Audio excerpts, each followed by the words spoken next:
The amazing drama you're about to see is a matter of human record. You may believe it or not, but the real people who lived this story, they believe it. They know. They took that one step beyond.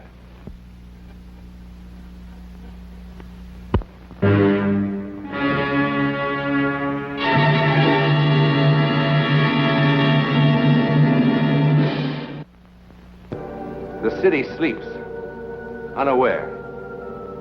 Overhead, the dark clouds move in swiftly, piling up in an angry, churning mass, gathering strength to smash the city with a force it will not soon forget. But the storm will bring much more than wind and rain. Much more. A force far beyond man's understanding. The might of psychic lightning. It is just before dawn of a Wednesday morning. In a moment, lightning, forked lightning, will strike two human beings at two distant points of the city, drawing two complete strangers together with an irresistible force.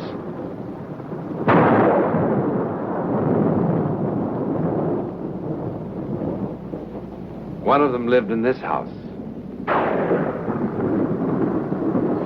George! George? George, wake up, wake up! Oh, George, it was terrible. What? I saw you dead.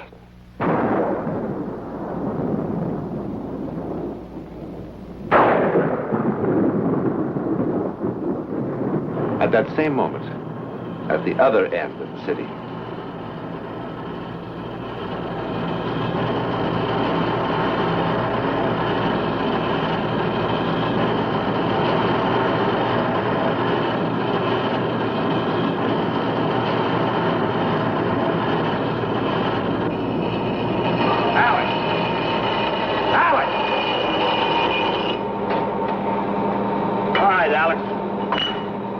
You had it. Come on.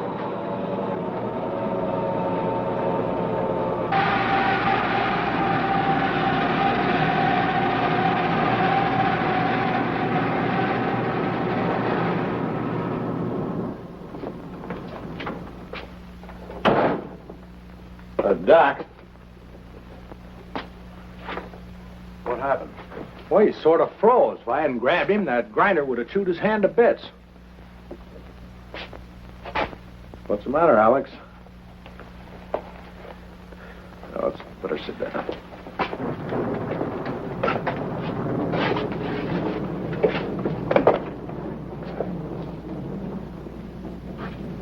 Well, let's see what's wrong with you.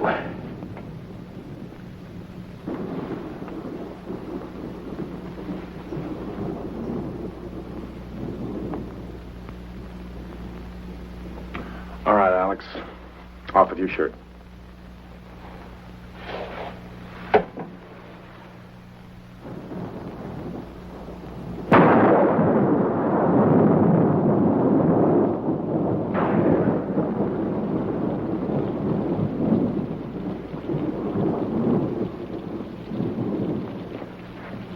Ellen? Ellen, don't you think it's time you came back to bed? Baby, I've got to get up in an hour. It wasn't a dream. It wasn't. Sure, I know. It was a premonition. Your grandmother's gypsy blood talking to you. I saw you. I saw you lying there on the floor of the bank. I did. I did. It was as real as anything that ever happened to me. Ellen, baby, darling, we've got to get some sleep. You don't believe me? Sure I do. But you're acting like a child. Everybody has bad dreams. It wasn't a dream. It was different.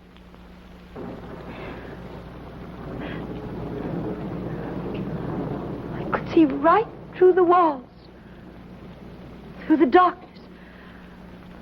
There was this terrible loud noise clanging in my head. There were people, frightened people all around. Suddenly you were lying there at my feet. Dead. Have it your way.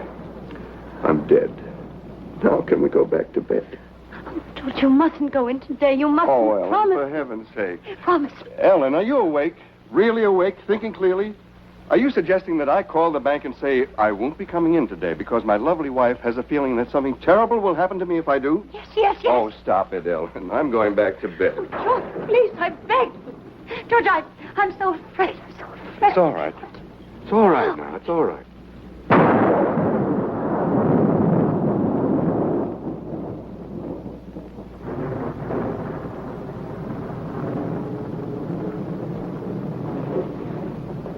All right, Alex, you can put your shirt on now.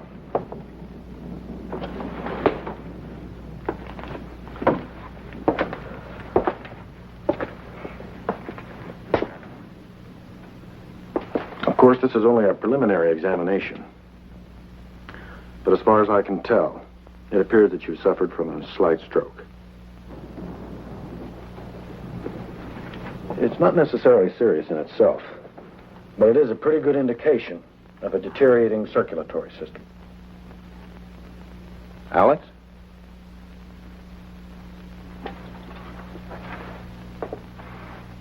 This is important.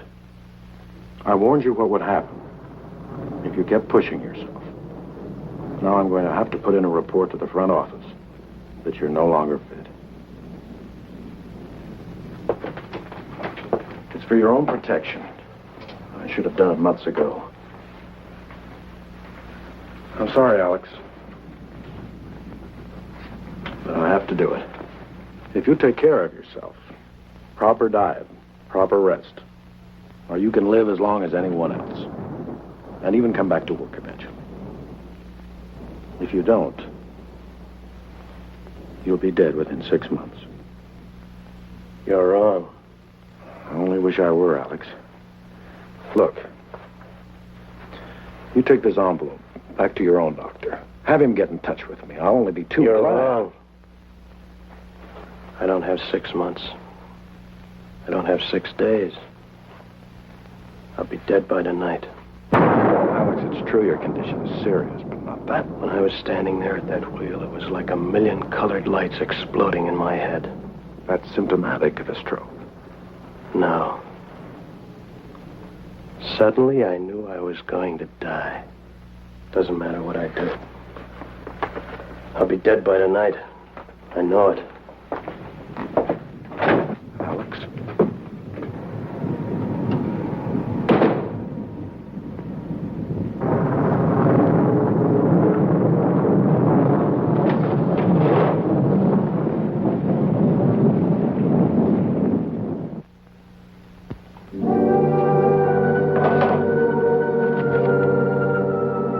Remember this? The medical history of Alex Peters. This morning, the patient suffered his second cerebral arterial spasm with a left-sided paresis. In other words, a stroke. But was it really a stroke? Or was it a physical reaction to the sudden, unshakable knowledge that he was going to die today? Well, today is still young. And as Alex Peters wanders the morning streets in search of some plan for his last hours on this earth, across town, the second part of the double premonition is having quite a different effect. Across town, George Chambers has finally quieted his wife's hysteria. He has agreed to spend the day at home, but only to humor her. He knows there can't possibly be anything in her foolish premonition. Not possibly. I can't explain it any better than I already have. All I know is it was clearer than you are right now. All right, but you were asleep. Now, what makes you so sure it wasn't a dream? Because it wasn't. I ought to know the difference. Then what do you call it? You said the word premonition. Hello? Oh, hello, Phil. Good morning. No, he hasn't left yet. I was going to call you. George won't be coming in today. Oh, it's nothing serious. Will you tell Mr. Masterson that George isn't available? Let me talk to him. Phil, what's this about Masterson? Today? But he wasn't due until next Monday. I see. What time? I'll be right down. George, you promised. I know, but this is terribly important. Important? More important than your life? Oh, stop being so childish. Why can't someone else take care of Masterson's business? No, nobody can. Why not? Because he's a federal bank examiner, that's why. So? So what would he do if you really were sick? What would we do if I were suddenly in jail? Don't worry, darling. I can fix it. I just need a little time. That's why it's so important. What's wrong? Well, where do you suppose all the money came from? You like this house, don't you? You like the fur coats, don't you? You like the free trips to Europe every summer, don't you? George. Don't worry. I can fix it.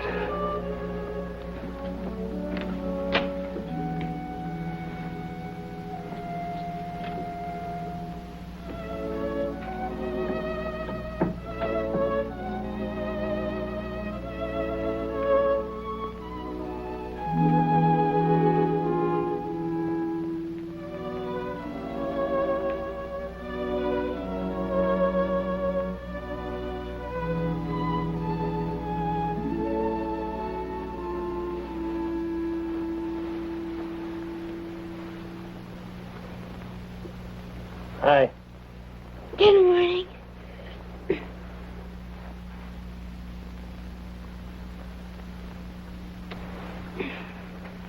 Don't you think you've had enough sleep for one night, young lady? Why? What time is it? 9:30? Why didn't you wake me? Well, I just got home. How come? I had some things to do. Where'd you have breakfast? I didn't. Why should I when I've got such a good cook at home? Hey, school. What am I going to do about school? Would you really mind very much missing one day? Well, not really. Come on, then. I'd love some coffee.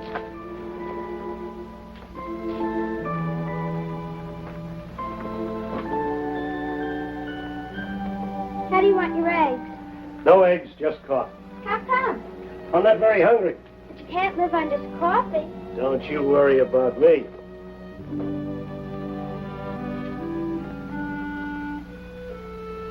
It doesn't really matter too much about school anyhow. Mrs. Firth is still homesick, and we've got the substitute, who only gives us reviews. I won't miss anything important. That's good. Besides, I can get it from Alice if she gives us any new stuff. Uh-huh. It'll be fun being home with you all day anyhow. And we've got food shopping to do.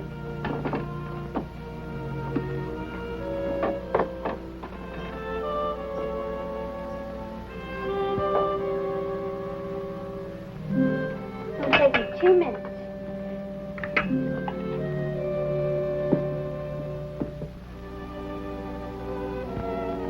What's the matter? Nothing. Why are you looking at me like that? How am I looking? Funny. Do you feel all right? Sure.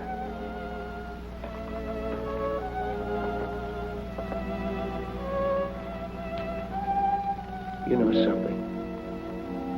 I like you. Me too.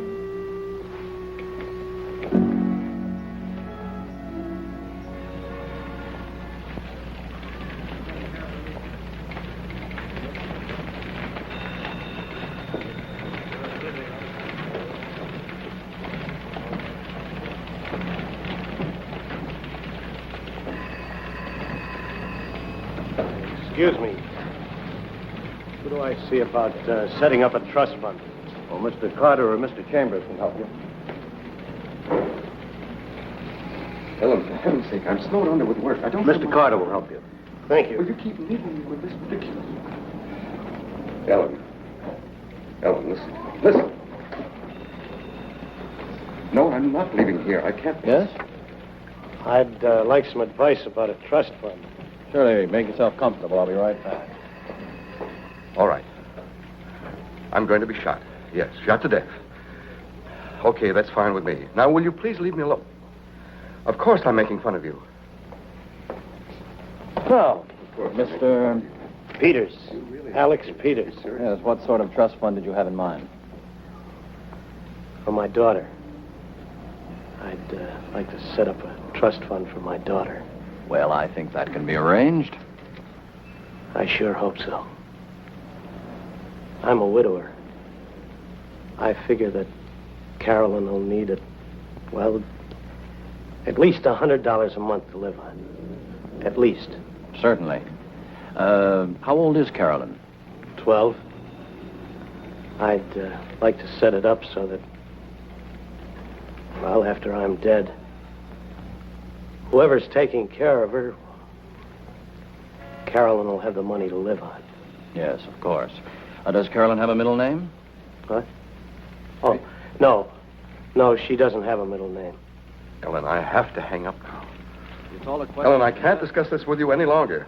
I can't advise you, of course. Listen. First, let's get all the facts down. Goodbye, Ellen. Your daughter's 12. I take it she's an only child? Mm-hmm. Now, suppose we start with your current assets. Well, there's my life insurance policy. Yes, what's the amount? $1,200. $1,200. And then there's the stock. Hudson Corporation, 50 shares. It was selling at 3 1/4 this morning. Well, that comes to $162.50 savings. Well, I have $672 in postal savings. What else? That's all. Oh, surely there must be other things. Furnishings, your car, home, real estate? No, I don't have any of those things. And I live in a furnished apartment. 150, 750, 1,200, 672. Well, as of today, your total worth is $2,034.50, counting the insurance and assuming there are no debts.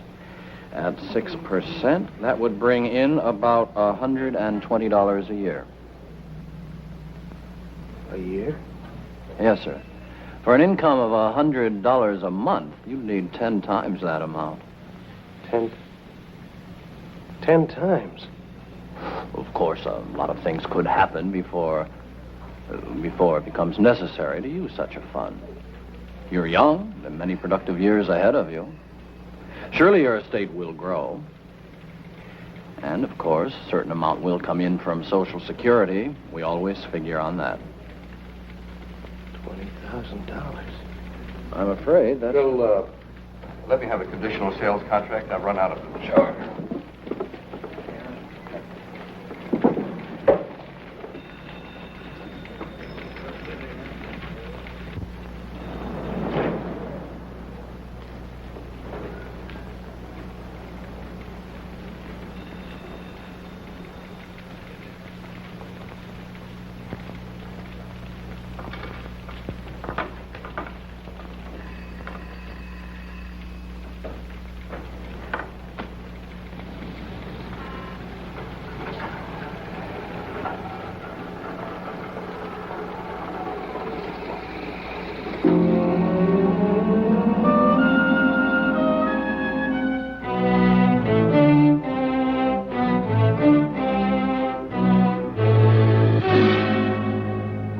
$20,000? Oh, well, sure thing, Alex. No sooner said than done. Man can't have too much insurance. Sir Al, let me see here. The beneficiary would be... Oh, yes, Carolyn Peters. You got a real sweet kid there, Alex, and the things the way they are with her, well, man can't be too cautious. Yes, sir, it gives a man real peace of mind to know his loved ones are adequately provided for. Not that anybody ever expects to die, of course, but we never know when the Grim Reaper is sharpening up his axe for us, do we? Well, now, let me see. The monthly premium for a man your age would be, $67.50. That's kind of steep for you, Alex. We can cut it in half for you if you like. We can always do that. You're an old friend. I don't forget old friends, Alex. I'm not that kind of a guy. You know that. Yes, sir. Well, I guess you know what you can afford, huh? The policy will go into effect the minute I hear from... hello, Hazel. This is Wilson Tuttle. How's my girl? Uh-huh. I got another customer for you. I want you to take extra good care of him. He's an old friend. How about tomorrow morning, first thing? No use letting any grass grow under our feet, huh? We're trying to set up an early appointment with the doctor for you. What for? Well, it's just a formality, of course, but when a man jumps from 1,200 to 20,000, why, we don't make the policy binding on either party until the physical examination is complete. Not that you will have any trouble, but well, we all have to protect ourselves in the clinches, huh? Now, if the doctor has an open appointment... hello, Hazel. Swell. 9:30 bright and early, that's fine. Fine. Alex? Are you sleeping? Are you sleeping? Brother John, morning bells are ringing, ding, ding, dong, ding, ding, dong.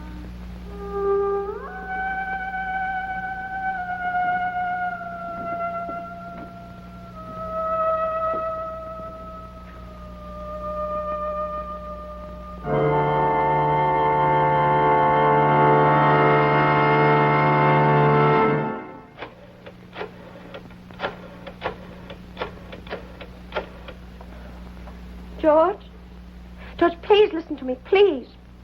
George, I tried not to call. But the feeling's suddenly stronger than ever that now, right now, the terrible thing that's going to happen has started. George, unless you... George, don't hang up on me. George, please listen.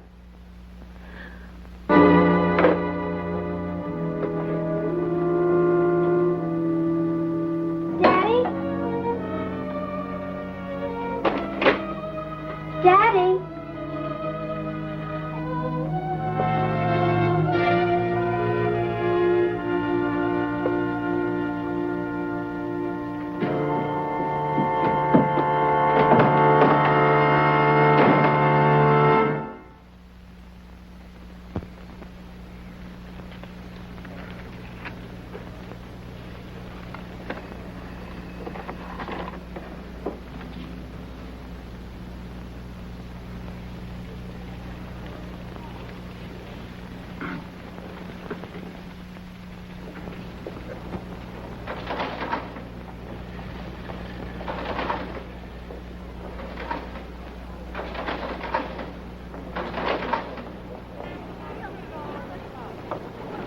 Hurry.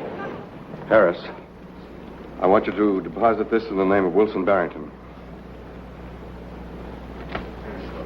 Right away, please.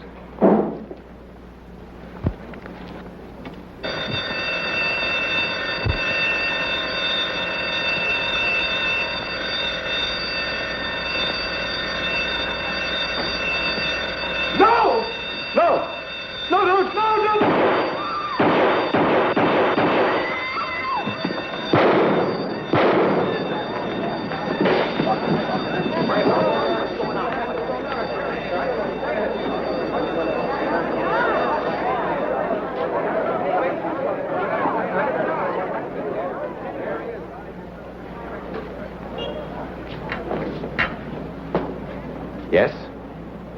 It happened. Just as you saw it. It happened. But why? Well, fate? Destiny? What other words are there? Certainly it was destiny for George Chambers and Alex Peters to cancel out each other's lives. That's not a very satisfactory answer, is it? But what other answer is there? I mean, that we know about.